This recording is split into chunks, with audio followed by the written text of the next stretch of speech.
somebody by the power that he has vested upon him as a priest of God, the moment he touches you, you will be blessed, you will be healed, you will be transformed, provided you are living holy lives. Amen. Confession is a very important part. You have to go and open yourself to your priest. You cannot lie to a doctor, to a lawyer, and to a priest. Doctor, lawyer, priest, you can't afford it. You have to go and open yourself. Tell them the truth as it is. Go to confession as frequently as possible. You're lucky we have a holy priest and you saw the touch. Okay. Father, would you like to say something? Okay.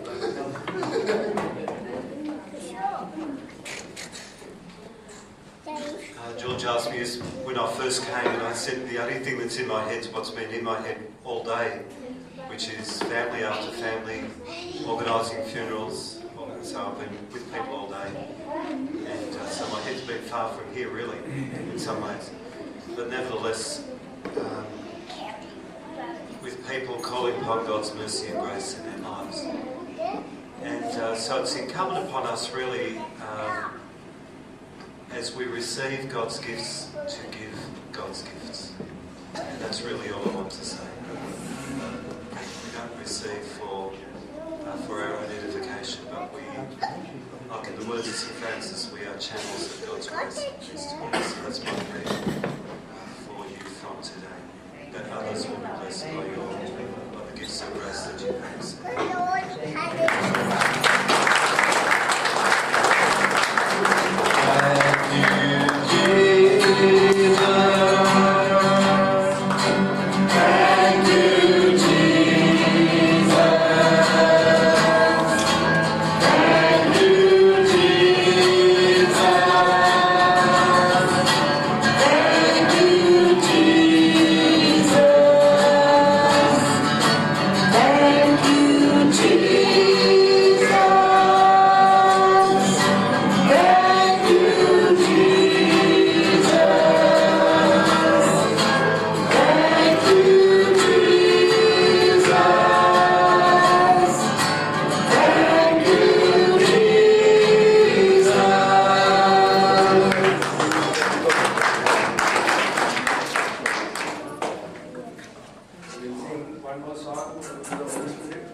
received.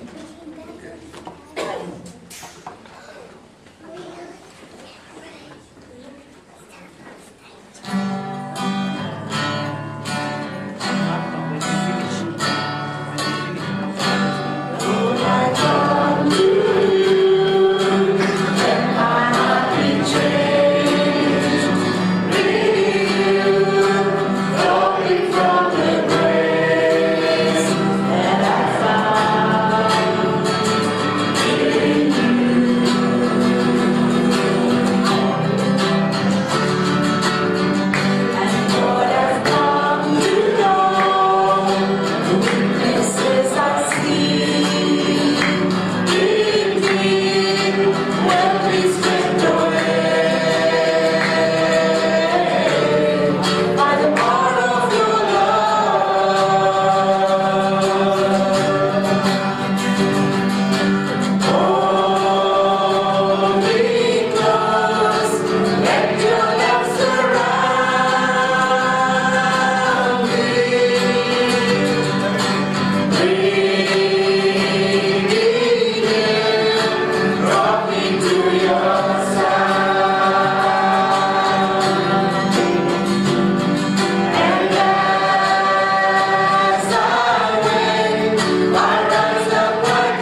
asked a question during the lunch session.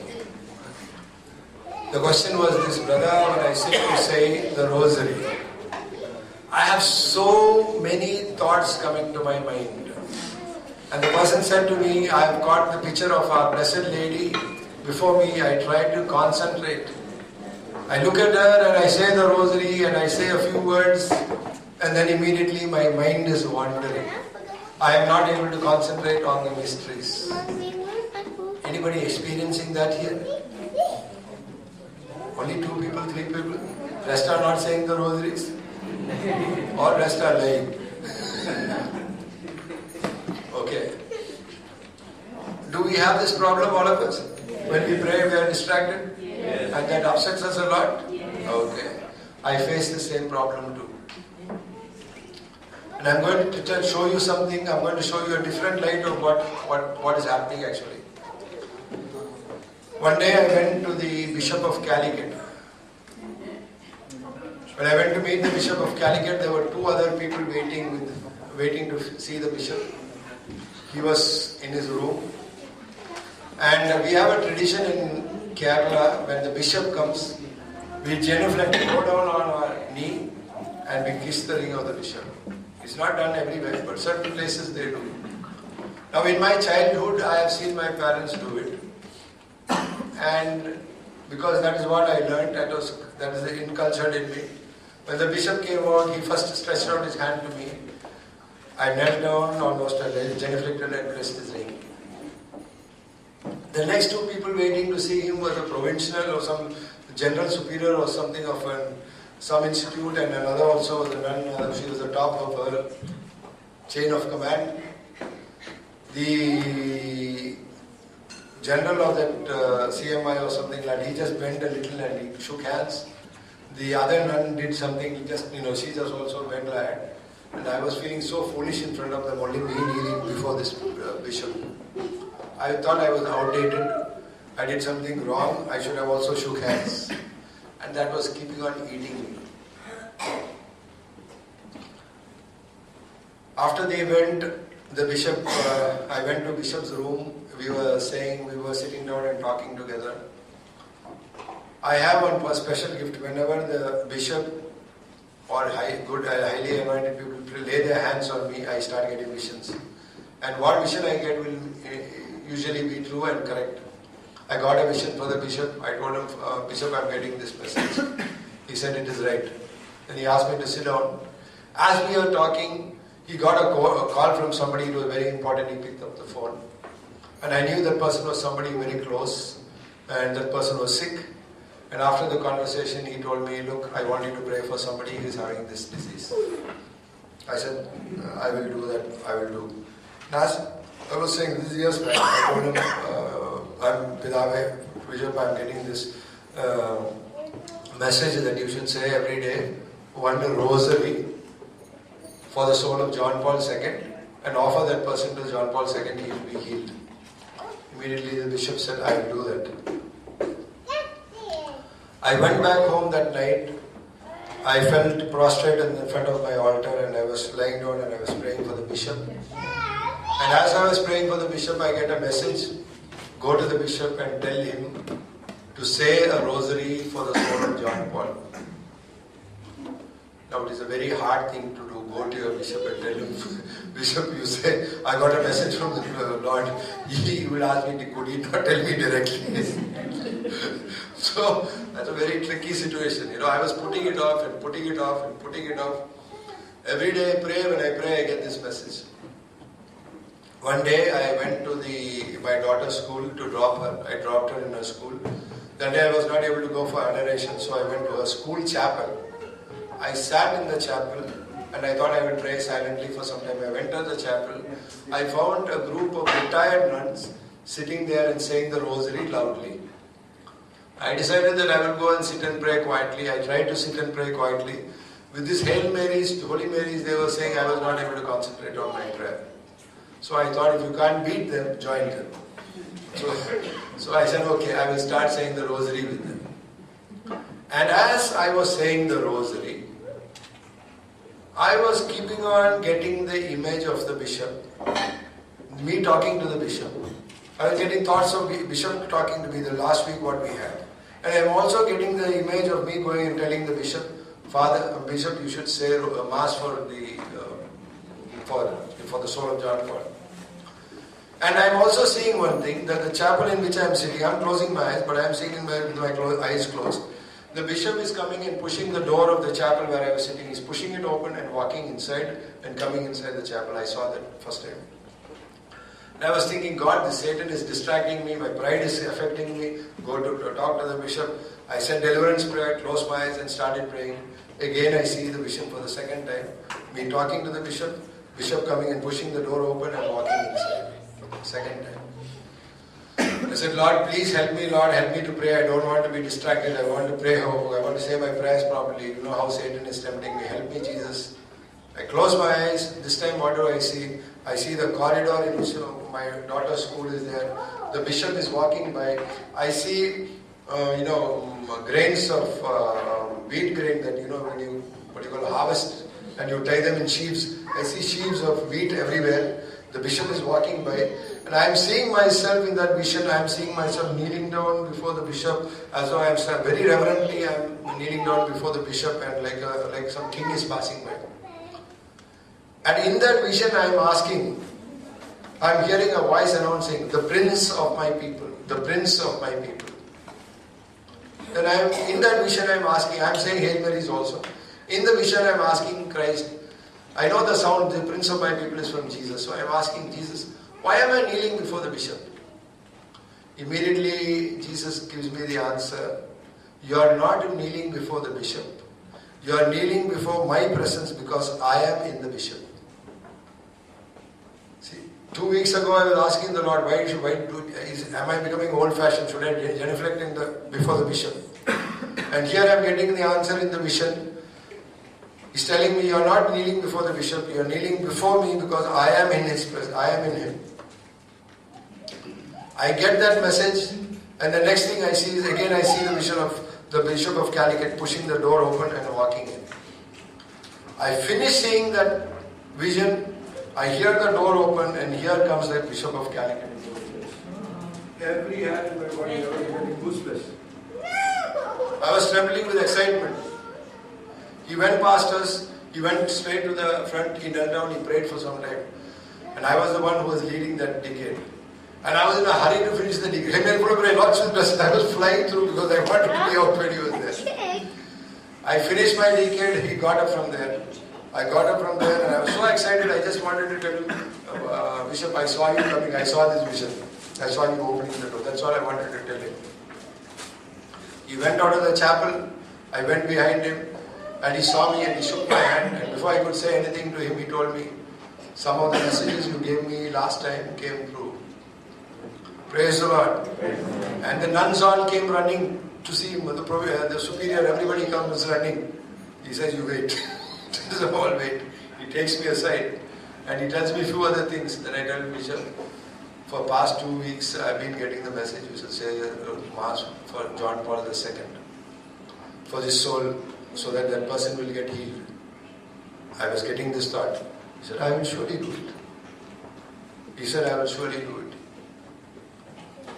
Now the message is, while I was saying the rosary, I kept getting thoughts in my mind, and I thought I was being distracted. I was not distracted. The Holy Spirit was trying very hard to speak to me, telling me, the bishop is coming. He was announcing to me the thing that was happening. He was explaining to me, when you kneel down before a bishop, you are kneeling down before me.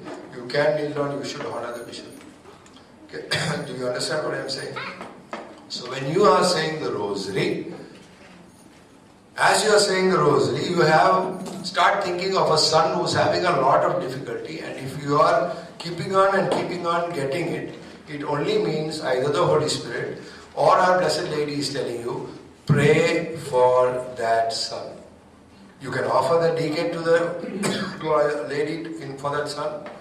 You can stop saying the rosary then and immediately, Lord, I offer my son to you, Lord, keep him from all harm. If he's having financial difficulty, Lord, remove that financial difficulty. If he's not praying, whatever it is the Lord is showing you, pray. Can you understand what I am saying? When you are praying, if thoughts are coming into your mind, don't think it is distraction, it is from the Lord. You can easily see distraction.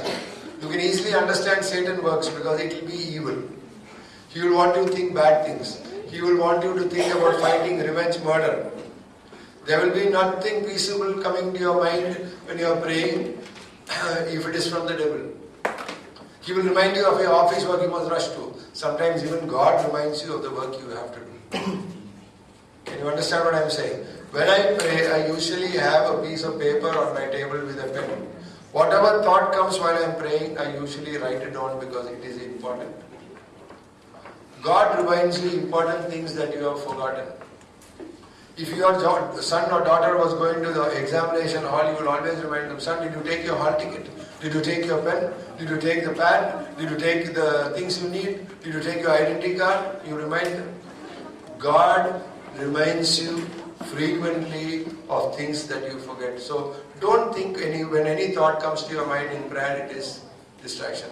You get what I am saying? Immediately pray for them. Second thing, when you go to sit before the Blessed Sacrament, sitting before the Blessed Sacrament will heal you mentally, physically, spiritually, because in His presence there is healing. When you go to the Blessed Sacrament, there are times when you cannot pray. You are so sad, you are so you are so difficult. You just go and sit before the Lord and tell Him, Lord, I am not able to pray. I don't know what to pray.